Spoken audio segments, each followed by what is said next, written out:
ตัวอันทางญาติทางพ่อบ่หรือทางได้เสียนี่นะญาติทางแม่บ่ พ่อ ทางพ่อเป็นป้าบ่แม่นบ่แม่นเป็นน้าสาว น้าสาว บ่เป็นน้าสาว เป็นน้องของพ่อ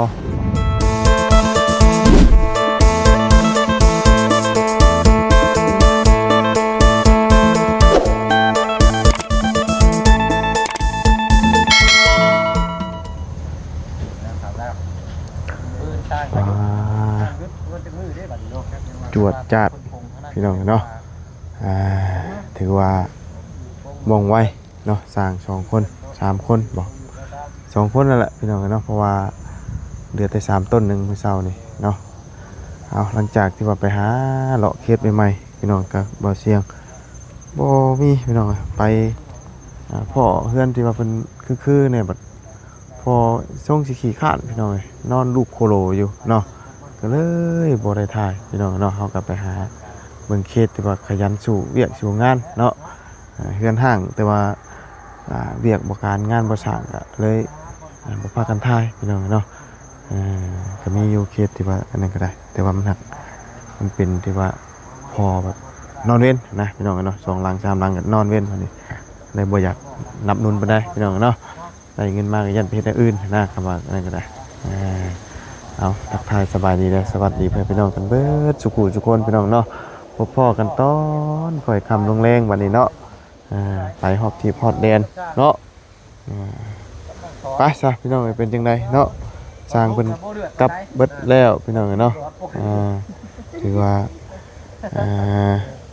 เลิกเวียกเลิกงานเรียบร้อยเนาะเอาเมื่อกี้นี่ถามทั้งพ่อทั้งสอนว่ามีคนตายมาอยู่ในบ้านเป็นจังไดอาเจียงมันไปพุ่นแล้วจักบอกพี่น้องเนาะโอ้ยเนาะ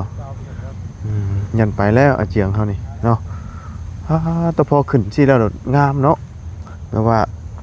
มันเน่นหนากระทัดรัดแบบพอดีเอี่ยมอ่องนะพี่น้องขนาดมันก็ถือว่าโอเคซ้ำนี่นะ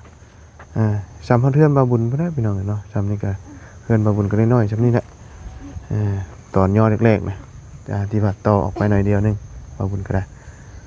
ซ้ำกันได้แหละนี่หมูกวางปานใดเนาะอันนี้พอดีงามเพราะว่าเสาดินความสูงมันก็ได้ระดับอันนี้มันนะเสาคือเสาอันตัวนั้นแบบความยาวมันเพื่อฝังลงแบบบุค่อยได้ปานใดเนาะอันนี้พอดีงามเลยพี่น้องเลยเอาหูอย่างเนี่ยพี่น้องเลยเนาะเป็นจังใดทั้งนี้บ่คือได้เต็มหน้าผากดำบ่นี่ฮะมีคนตายสบายดีโอ้ยเนาะเจียงบ่อยู่ป่ะเจียงไปฮะช่วยละไปเรียกช่วยไผช่วยคนตายนะ ผู้เฒ่าบ่ตายนะบอกว่าเท่าปันได้ บ่เฒ่าปานใดอ๋อเอาไว้นี่ก็ได้ไปแต่หึงนะบ่ไปแต่เฮงแล้ว อ๋อผู้หญิงบ่ผู้ชาย ผู้หญิงเนาะมื้ออื่นนี่ก็ไปฟังได้นี่เนาะมืออื่นบ่ได้เฮ็ดได้คือนะเฮ็ดบ่ได้บ่เฮ็ดบ่ได้เป็นคลัมคนตายนี่เฮ็ดบ่ได้เลยต้องคลัมอ๋อคนตายนี่เฮ็ดบ่ได้พี่น้องคลัมเนาะคลัมเฮ็ดบ่ได้นี่ถือว่าโอ้จดจ้านขนาดเนาะช่างเฮาเนาะสิแล้วได้นี่บ่กี่มื้อก็แล้วพี่น้องเอ้ยเนาะแป๊บเดียวได้นี่นะบ่ล้นบ่นานดอกงามบ่งามเนาะคักอันนี้เนาะงามพอดีงามพี่น้องเอ้ยเนาะต่ออ้อยเยอะอ้ยซ้ำสิอยู่นี่นะอยู่แบบนั้นได้แหละป่านนี้ก็โอ้ยเนาะอยู่พอดีงามจำนี่นะเจียงบ่อยู่เนาะไปเพื่อนคนตายเนาะโอ้คำบ่ได้จากชิมาเนาะก็จังหน่อยก็มั้งย่านนี่บ่คนตายแล้วนี่ฮะย่านบ่โอ้เบิ่งอันนี้ไม้ก่อนฟังเสียงแล้วก่อนเสียงแล้วยังคอยอันนี้ไม้ดูย่านอยู่ดิย่านค คำว่าให้นอนเพลียกล้านอนอยู่บ่ฮะ กะ กล้าบ่ บ่กล้าบ่กล้ามันได้บ่นอน เดี๋ยวยันว้าเนาะ โดย บ่กล้าปานใด โดย โดย เฮาก็ตั้งกันกับเพื่อนในบ้าน ต่างกันบ่ ดู โดยอยู่พุ่นไกลเด้อบ่อยู่ ใก ฝั่ง ล้ นั้นน่ะ อยู่พุ่น อืม ขึ้นอีก โดยเอาเนาะหากะเสียมื้อนี้เนาะ โด เพิ่ ย นป่วยบ่หรือว่าจังได๋ ป่วยป่วยช่างช้ำมือนี่ก็ตายเลย 2-3มื้อตายเลย โดย โอ้ยบ่ได้กินหืดกินยาบ่ กะบ่ฮู้ บ่ฮู้คือกัน โดย เอาเนาะก็ถือว่ามื้ออื่นสิได้หยุดเนาะ โดย เพราะว่าคลำคำเฮ็ดนี่คลำบ่ ก็คลาบ่ว่าเอา ฮะเฮ็ดเทือนบ่ได้ที่กับคนตายนี่ โดยกันเพื่อนตาย โดยประเพณีเพิ่นพี่น้องเนาะประเพณีทางตาเทิงเนาะถ้ามีคนตายเป็นคลำเนาะ โดย เป็นบ่ได้เฮ็ดเนาะโดยเอาเนาะก็ถือว่าสิมีลูกคนที่2ได้นี่เนาะโดยคิดว่าได้ประมาณฮอดเดือนปลายบ่2เดือนบ่ฮอดบ่ เฮาก็บ่ฮู้คือกัน โอ้คือกัน โดยเฮาบ่ฮู้เป็นนั่นน่ะ แต่ว่าความรู้สึกส่วนตัวของเจ้าฮู้อยู่บ่ว่าตัวเองสิมีลูกอีก บ่ ฮะ บ่ฮู้ บ่ฮู้ โดย เอามันแตกต่างกันได้กับผู้น้อยนี่อันอาการนะ อาการมันแตก ต่างบ่ ดู บ่ได้คือกันบ่จ้ะ บ่คันคือกันก็เฮาฮู้นี่เฮา บ่ ฮู้ ตอนอันอันผู้นี้เด้อพลักนี่เด้อาการเป็นจังได๋ซะผู้นี้บ่ได้ไข้บ่ได้หยังบ่ บ่ เป็นจังไดเป็นแบบใดซะผู้นี้ตอนใหม่ๆผู้นี้ บ่ได้ไข้ค่ะ บ่ได้ไข้ โดย อ๋อมีแต่วินหัวอย่างฮากบ่ โดย อ๋อแต่ว่าผู้นี้ไข้ โดย อืม แต่เฮาบ่ฮู้ บ่ฮู้ซ้ํ โดย น้อยบ่ฮู้ว่าตัวเองท้องเนาะ โดย โอ้นี่แหละพี่น้องเนาะคนเฮาบ่ฮู้เฮ็ดได้ซะเนาะ เฮาก็บ่อยากเอาลูกเฮาเฮียงน้อยเป็นปากเฮ็ดหยังก็ไล่ ยังบ่ได้อยากเอาเนาะ โดย เป็นได้จะคือบ่ตัดสินใจชื่ออนาคุมกำเนิดชื่อยาคุม เฮาก็เธอก็บ่มีเงินเธอก็มีเวียกอีกไปเฮ็ดให้เฮ็ดชวนนี่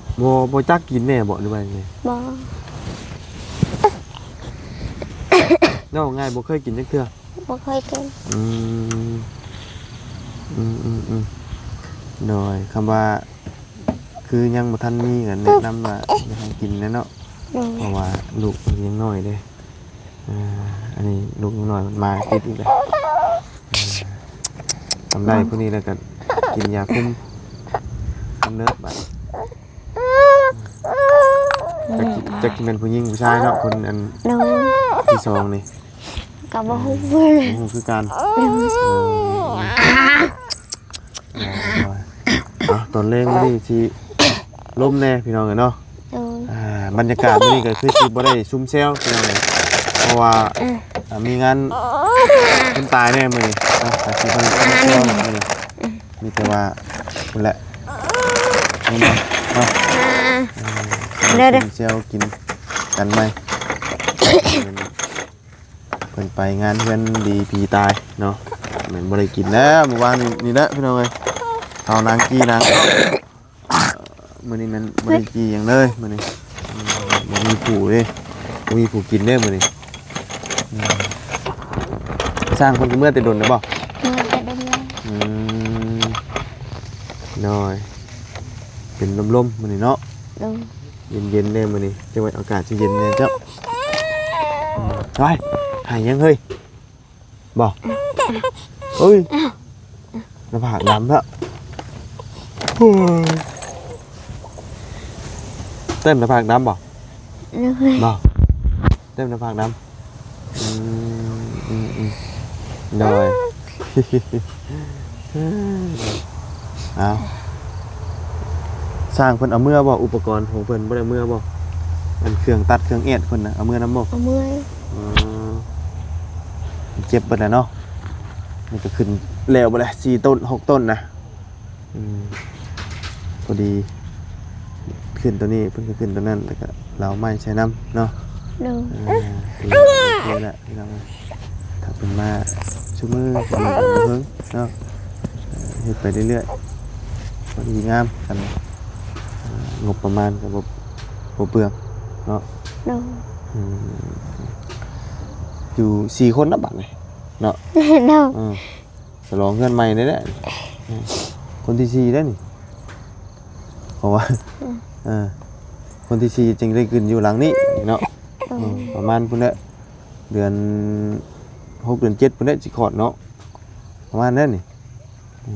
เดือน6เดือน7เดือน6เดือน7ก็ได้เด้นี่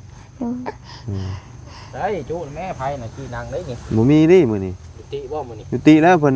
บ่มีไผอยู่เด้ มีเลยมื้ บ่มีโครงการมื้อนี้เพราะว่าเพิ่นไปอันนั้นเด้ ไล่มาอยู่ ไปขึ้นดีพีตายเนาะยุติก่อนพี่น้องมื้อนี้เนาะแม่นบ่มีเมนูมื้อนี้มื้ออื่นจักสิมีหรือบ่รู้นี่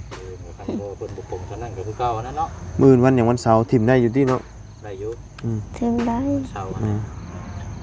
แต่เด้ก็บางเทื่อครอบครัวเพิ่นอยากเอาไว้ถึงเนาะ แบบว่าเพิ่นรวยอยู่แล้วเพิ่นแบบว่ามีของอยู่ของกินให้กินเพิ่นก็ไว้หึงเพราะว่าขึ้นอยู่กับอนาญาติพี่น้องกันเลยแต่ว่าอยู่พี่นี่เพิ่นเอาไปทิ่มตอน 9:00 น 10:00 นแล้วว่ะ โดยตอน9 โมง 10 โมง เพิ่นทิ่มอยู่พี่ตอนเช้าแม่นหยังมันยังบ่ฮ้อนแดดเนาะ เอ้าไปแต่เช้าอ่ะ บ้านเฮาก็ไป บ้านบ่าย2บ่าย3จังหวัดปราสาทบ่าย2ครึ่งนะเพื่อเพิ่นสวดอิหยังลงจากเฮือนแล้วออกจากเฮือนน่ะปะน่าจะบ่าย2เพื่อไปฮอดพี่ปราสาทเพื่อเตรียมนั่นเตรียมนี่บ่าย3เอาเนาะมื้ออื่นก็สร้างยุทธบ่ติ ยุติเพราะว่านี่เด้อทางส่งอันนี้ก่อน คลำคือกัน เฮ็ดนั่นตอกหิบตอกโลมอยู่นี่ติดตับนี่จักให้ได้ดูครบกัน บ้านเฮาคลำอยู่บ่ เดียว บ่ได้เกี่ยวเนาะ เกี่ยว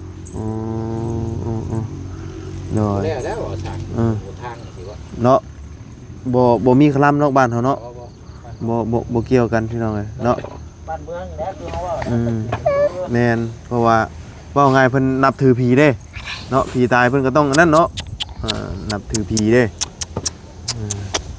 เฮานี่เฮ็ดได้เบิดพี่น้องวันหยังก็ได้ขึ้นอยู่กับเฮาอยากเฮ็ดเนาะห้วยถ้าว่าติแบบนี้น่ะพนักงานก่อสร้างบ่ได้เฮ็ดดอก บ่ได้เฮ็ดแล้วงานก็เจ๊งแล้ว เจ๊งนะคนมันตายกูมื้อบัดนี้ตายมื้อนึง 2-3 ศพบัดนี้เนาะหยุดกูมื้อบัดนี้พนักงานผู้นี้บ่มีข้าวกินเจ๊งนะคำว่าเป็นบริษัทก็ได้เนาะลูกคนที่2เราก็ได้บ่ได้อยากได้แล้วเนาะแต่ว่าหมู่ฮู้เมื่อมันมาจักเนาะจักเงินมาติดอยู่หลังนี่หรือว่าติดตั้งแต่หลังอันตัวเก่า โอ้โห ไม่แล้ว แบบว่ามันได้นั่นอยู่ส่วนตัวเนาะแบบว่าอยู่เพื่อนใหญ่แบบนี้ว่ามันหลายคนดิมันตียากบ่โบเกี่ยวเราเคยเนื้อนอันสาวเช่นเด้เราเห็ดไหลลุดออกมาเพื่อนนี่จนลูกอะไรนี่นะจนชิล่มลูกยังนอนมองไหนว่ากองกัน7-8 คนยังไหลลุดไหลล่วงมายอมวิชาเราอยู่ว่าเรามีวิชาเป็นว่าเห็ดให้ลูกบ่ตื่นเนาะทั้งทีเพื่อนจนว่าชิล่มเลยยังมีวิชาว่านั่นอยู่เนาะเอามืดแล้วนี่ไฟยังบ่เปิดอยู่เนาะ นี่มันหุงเองบ่ล่ะ ตอนนี้เราหุงเองสิ จะนำมันหุงเองบ่ หุงเอง มันหุงไอ้ หุงเนาะ หน่อย เอ้ยบ่ได้จี้ยัด บริจีโอ้ไปหาโลกเฮ็ดใหม่กับพ่อแต่อันเฮ็ดแบบว่าพอนอนเว้นอันนั้นขี้ข้านเนาะรถโอ้เป็นตาทายพี่น้องเอ้ยไปก็มาเชียงบ่ไหวหาเบิ่ง เป็นตาทายก็เลยคำมืดที่เก่าพี่น้องสองมื้อได้เสียเวลานี่ มื้อคือกันได้ไปแล้ว อีกบ่ตายคักข่อย ได้ว่าสิไปเส้นนี้ เช่นใหม่บ่เฮ้ย ถึงนี่บัดนี้ถามทางเบาภาระเบาลุยก่อน บ่เพิ่นสินำพาบ่ นี่เพิ่นว่าเป็นนี่เพิ่นว่า โอ้ไปซั่นสิแหละคำว่าไปเคสใหม่มันจากแนวนี้พี่น้องเอ้ย มันใช้เวลาแหละ ใช้เวลา อย่างแน่นอน มุ่งหน้าเด้โอ้ยอย่าให้โอ้ยให้แข่งน้องบ่ในน้องออกมานี่เจ้าอย่าเด้ออืม เนาะ แอวพอเจอมันมาอยู่นะได้บาดนี่มืดเลย ผีดอกเด้ ตาย เนาะคนตายใช่มื้อนี้บางผีดอกเด้อผีปุ้ยเด้อ เล่า ผีกองก้อยไปจังเนาะเอ้ยเนาะแต่จังได๋เราก็มาแหละเนาะเราก็บ่อยู่หรอกครับพุ่นน่ะมีเฮือนมีชานพุ่นน่ะมีเฮือนมีชานแล้วก็ชื่อไฟโซล่าร์เซลล์แล้วมาตั้งจัก2อัน3อันนี่ให้มันหุงวะเนาะตั้งให้มันหุงแน่ต้องมีไฟนะพี่น้องพอได้หุงเฮืองแน่เนาะอยู่โซนนี้จ้ะหันหน้าอย่างนี้นอนนี่ต้องนอนหันหัวทั้งนั้นเลยเนาะเห็นบ่แต่ว่าหน่ายทั้งนี้เนาะได้เพราะว่าเขาตั้งไว้นี่ตั้งยาวมานี่2 ห้อง6 ต้นพอดีงามริบพอดีพอขึ้นมึงขึ้นที่ใดยังคือเน่นงามเนาะคักเข้าซี่จำไรแล้ว คักดีเลยเนาะเพราะว่ามันเบิ่งชาวเบิ่งหยังมันก็บ่โคตรเนาะ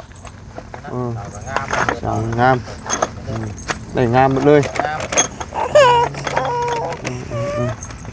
เลย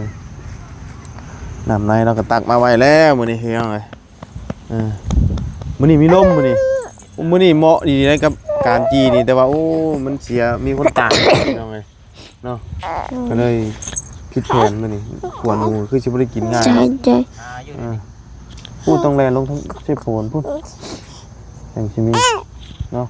พวกมันเตือนอยู่ว่าคันว่าไป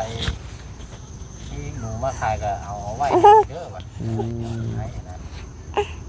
เอาเด็กจีไว้ก่อนเนาะ ไว้ว่าปากบอกต่อ นั่นแหละ มาขายในบ้าน เนาะ ไม่ได้บาด มาหรือเปล่าเนาะเดิมมืดเข่าเลยนะนั่งถ่ายอยู่มาจะเจออยู่ เนาะ ถามเบิ่งแล้วเป็นได้อยู่ไปพูดเรื่องแบบจักไม่ได้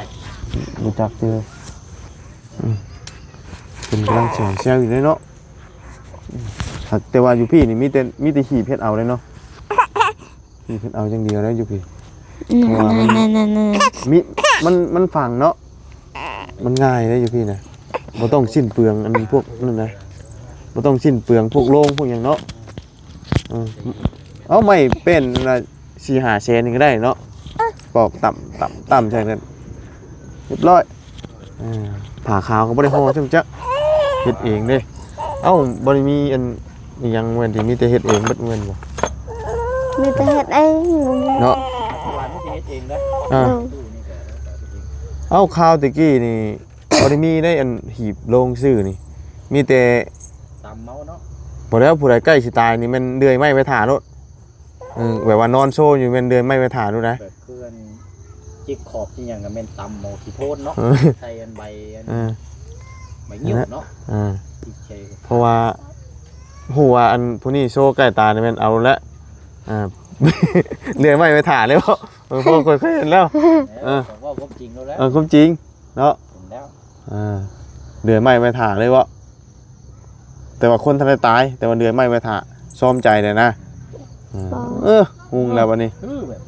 ผีบุยมาแล้วบัดนี้เนาะไทยแบบนี้เนาะแบบเป็นตาย่านแบบนี้แล้ววะเนาะเอาเนาะทั้งเราก็กำลังแพร่ท้องแพร่ไส้เลยนี่ก็จิไปใช้กันวินหัววินทางเลยเนาะ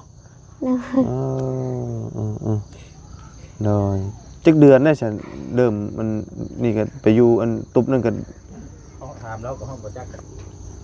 ตอนอยู่กระตุบนั่นก็สิเข้าเดือนนึงเนาะน่าจะเริ่มข้ามาอยู่กระตุบเนี่ยเนาะ ปลาย เดือนปลายเพราะว่าเราสิมาอันติดอยู่กระตุบนี้นี่แล้วก็มาอย่างนี้อยู่นี่ก็ เดือนชิดเช้า เนี่ยประมาณนี้ ชิด ลูกคนนี้เด้อยังน้อยยังเนาะน้อยปล่อยอยู่นี่ก็ได้น้อยแน่ เป็นวัดเนาะลูกสาวเป็นวัดเป็นไออยู่นอนหลับคืนนี้เราก็ได้กินแมมบ่ กินนม โอ้เอากินแมมเนาะโอ้ยลูกเราหายแล้วพี่น้องเอ้ยกินบ่มีบ่ได้ชงบ่ บ่หมดเลย ดูดเต้าเปล่าก็ได้เนาะ เอาน้ำมาได้เอาน้ำใช่ไหม น้ำเขย่าก็ได้บ่น้ำอันนั้นนะไว้ดิบด้วยก็ได้ดิ เอาพอดีเลยน้ำให้น้ำปลาให้ลูกกินได้ไม่ใช่ไปกินแต่นมอย่างเดียวให้ลูกเอาไหมเอาพี่ กินน้ำแก้ได้เลยมันกินแต่นมอย่างเดียว พูดรุดปุดเลย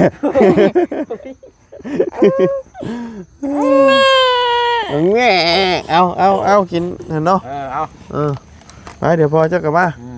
นี่ดูดน้ำนี่ก้อนนี่เอาโอ้เป็นลายว่าว้งานน้ำสะอาดเด้ทางนี้เพิ่นชวนหลายเพิ่นจะเอิ้นน้ำสะอาดเนาะเจืองมือ แม่นบ่รถเจียงบ่เด้น่ะมาเด้อฮะโอเคจะเบิ่งขอจี้น้ำแน่ครับมากับบ่สอนนะบ่แม่นบ่มาแล้วเราฮู้เด้ว่ามันมืดเด้เราก็ต้องมาก่อนพี่น้องเอ้ยยิ้มเปื่อยมาเลยพอดีเนาะถูกขาค่ำกันรุ่นแบบว่าจับจวดเอาอยู่หั่นวะนะพ่อกันครับแม่จังน้อยเนาะสบายดีเนาะมีแห้งเนาะเบิ่งจะเอาไม้ติดก่อนแต่จังน้อยเอาตะกัดอูถามก่อน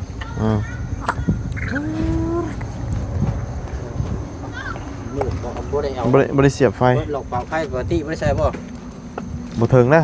ผังรักนี่นะนี่เก่าเด้จือบ่รักมันน่ะ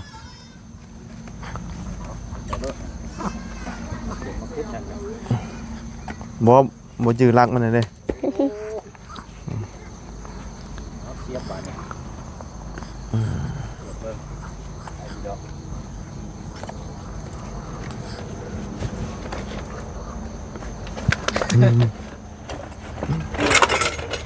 โอ้เจ๊ชะโนดต่ำโนดมีอะไรมื้อนี้บ่ได้ว่าสิชื่อนางมาจี้ว่าได้ยินข่าวรถยินข่าวว่าผีตายเนาะแล้วนี่ว่ะมือใหม่ก็ได้ดอกเป็นยังดอกบามือก่อนแต่ลักๆนี่หาหนูแล้วมาเผานี่เนาะเอาเสียบก่อนลมมื้อนี้พี่น้องเอ้ยเนาะลมเย็นบางมื้อก็บ่ลมบางมื้อก็ลมแล้วแต่อารมณ์เพิ่นอาบน้ำได้บ่เจ้ามื้อนี้ฮะยังอยู่เด้อผมใช้แล้วมื้อนี้เนาะยังบ่อาบเนาะเลยไม่เอาลูกบ่อาบบ่กระหุ้งน่ะบาดนี้เอามันล้มเด้ปักมันหลวมปักมันหลวมยามล็อกเนาะว่าเป็นยังอยากให้แจ้งนี่อันเขาอยู่นอกหมู่แน่ดิเขาอยู่นอกหมู่แล้วมันมืดไปแล้วมันยังนักไปหน้าเด้นอกปีแจ้งไว้ก่อนเนาะคือว่าอันเห็นในคลิปอะไรว่าเจ้าของไฟเรามาถามบ่เราว่าจ่ายแบบใดคิดว่าด้วยแล้วว่าพวกค่าไฟเอาจ่ายก็ได้แต่ว่าจะทำทางอ้ายก็แต่ว่าเราจ่ายแล้วได้จ่ายเป็นอาทิตย์เลยจ่ายจนบินออกมาพุ่นแล้วเนาะพอเงินนี่ก็บ่ใช่แล้วเอ เอาบอกเราแบบนี้ดูแล้วล่ะเด้อ จะบางจันว่าก็บ่เจ้าบอกว่าแนวเฮือนก็ลาย เปิดดันนะ บ่เอาง่ายๆซะคือเดือนนี้เดือนนั้นที่ผ่านมานี่เราจ่ายแล้วแมันบ่ให้เจ้าถามในเดือนนี้เจ้าจ่ายแล้วเดือนนี้นั่นเดี๋ยวเฮารับผิดชอบเบ่เลยในครอบครัวก็ได้เดี๋ยวเฮาจ่ายเองเดี๋ยวบอกโดยชื่อ แล้วลาวหลายคนต่อ มันบ่ฮอดล้านดอกหลาย อืม เดี๋ยวบอกไปรถเดี๋ยวเฮาสิจ่ายเองได้เดี๋ยวทีมงานสิจ่ายให้บ่เชียงบอกเด้อคือเรื่องไผนี่เฮาบ่อยากให้มีปัญหา อืม เขาบอกให้เด็ดขาดโดดแต่ว่าคออย่างเดียวคือเอาบินมาให้เด้อ ทำไม เอาบินค่าไฟน่ะมาให้เดี๋ยวเฮาจ่ายให้เดี๋ยวเชียงจัดการเดี๋ยวเบิ่งอันนี้ให้เนาะ อืม เดี๋ยวทำงานอันนี้เราบ่ยากคล้ายๆว่าเฮาเอาน้ำ ถ้าว่าสิไปจ่ายมันยิบมันย่อยยังเต็ก บ่ไปชั้นเฮาบ่เฮ็ดแบบนั้นน่ะ มี เฮา แต่ บ่ ว่า รู้ว่าจะสิจ่ายแบบใดเนาะ อ่า เอาง่ายๆซะเราใช้น้ำกันจะคนเท่าไหร่ก็บ่แล้วแต่เราแต่ว่าคืออยู่ในช่วงเวลาที่เฮา เฮ็ดเทือน เฮ็ดเทือนนี่เฮาขอรับผิดชอบบอกเราแบบนี้เด้อให้เราเข้าใจบินออกมาเอาบินมาให้เฮาเด้อเดี๋ยวเฮาจ่ายให้เดี๋ยวก็เจ้าจะมาแจ้งขึ้นมาอีกทีนึงว่าละเท่าไหร่อืม เนาะว่าบุญเนาะ แม่นมันบ่ฮอดเดือนดอกเทือนน่ะเพราะว่าอีกอย่างไฟฮักบ่ได้ใช้หยังพอมื้อๆนะ บ่เป็นหยังเดือนบ่ฮอดเดือนก็แต่ว่าเดือนของเดือนที่เฮาเฮ็ดนั่นถ้าเฮือนแล้วก่อนก็บ่เป็นแต่ว่าเอาเดือนโตที่เฮาเฮ็ดหันเอามาโลดบินน่ะแล้วจังมาจ่ายแต่ตัวใดก็ย่าบอกแต่ว่าขอเห็นบินเท่านั้นแหละเด้อ คันว่าห้วยล้านหนึง5-6 แสนชิ้นน่ะข่อยบ่จ่ายเด้ต้องเอาบินมาให้ข่อยได้เขาบอกก่อนได้บอกให้เราเข้าใจนี่เด้ออันนี้ทางพอเรามาถามมื้อนี้บ่ ว่านซื่น เออ เนี่ย บอกให้เราเข้าใจแล้วล่ะเด้อเรื่องอยู่ในระหว่างนี้เดี๋ยวทางเราสิจ่ายเองหมดเลย น้อย เพราะว่าอยู่ในเฮาต่อน้ำเพิ่นอยู่แล้วนะก็อยากให้นี่แหละเอาถามก่อนเนาะเป็นจะได้คือว่าทั้งญาติทั้งพ่อบ่หรือทางได้เสียนี่นะ ญาติ ทางแม่บ่ทั้งพ่อเป็นป้าบ่ แม่นบ่แม่นเป็นน้าสาว น้าสาว ก็เป็นน้าสาว เป็นน้องของพ่อบ่ น้องแบบทางประชาเราถึงเลยประชาลาวก็คือสิบ่ได้ น้องแบบไหน ต้อง น้องแบบ น้าสาว แบบพ่อคอยนี่ก็เป็นไอ้น้องกันกับพ่อเรา ลูกพี่ลูกน้องนะผมคิดว่าแบบ อ๋อนี่หลานมั้งประมาณนั้น แต่เจ้าน่ะอยากจะเป็นล้าน แม่นเป็นล้าน เนาะ อืม เฮือนเราเสียเฮือนเราอยู่หม่องใดอันนั้นน่ะติด เอาบนเฮือนอายะปอนนั่นเด้ โอ้เพิ่นอย่าปุ่น ปีนั้น อย่าปุ่น เสีย ข้างเฮือนน้องใดเห็นบ่ บ่แม่นเฮือนอายะปอน เพิ่นอย่าปุ่นเด้หมอเฮาย่างขึ้นไปแต่ตอนไปเบิ่งที่นะ อายะปอนนั่น เอาเฮือนหลังนั้นเลย เลย เอาที่กูขามบ่ขามกลางบ่ แม่น อันนี้เราเสียแบบเกี่ยวกับโรคภัยไข้เจ็บบ่ล่ะ อ๋อ เจ็บในท้อง เอาเนาะเสียใจนำเป็นได้ซะ เจ็บไข้เลยป่วยเนาะแต่หึงนะบ่ หาก็เจ็บ2มื้อนี้3มื้อนี้ ไปเลย เอ้า ไปเลย เจ็บง่ายเสียหลายร้อยเนาะ ไปไว้มาไว้เนาะไปซันเนาะไปปะเด้อซันเด้ออยู่ดีไปแห้งมื้ออื่นจังว่ากันเฮาได้หาเมนูใหม่2-3 มื้อเรียนติดได้กินโอ้คักอยู่แล้วพี่น้องเอ้ยแต่ว่ามื้อนี้บรรยากาศมันบ่ได้แน่พี่น้องเอ้ยเพราะว่ามีคนล้มคนตายเนาะก็เลยจำเป็นยุติก่อนเนาะเรื่องสร้างพร้อมแล้วหยุดก่อนเพิ่นว่าเพิ่นบ่ให้เฮ็ดเนาะคลำเพิ่นว่าเนาะไปจากจังไรการล่ำลาแล้วพบเจอกันใหม่ขอบคุณพี่น้อง FC เด้อที่เขาติดตามครับชมพี่น้องเนาะไปแล้วสบายดี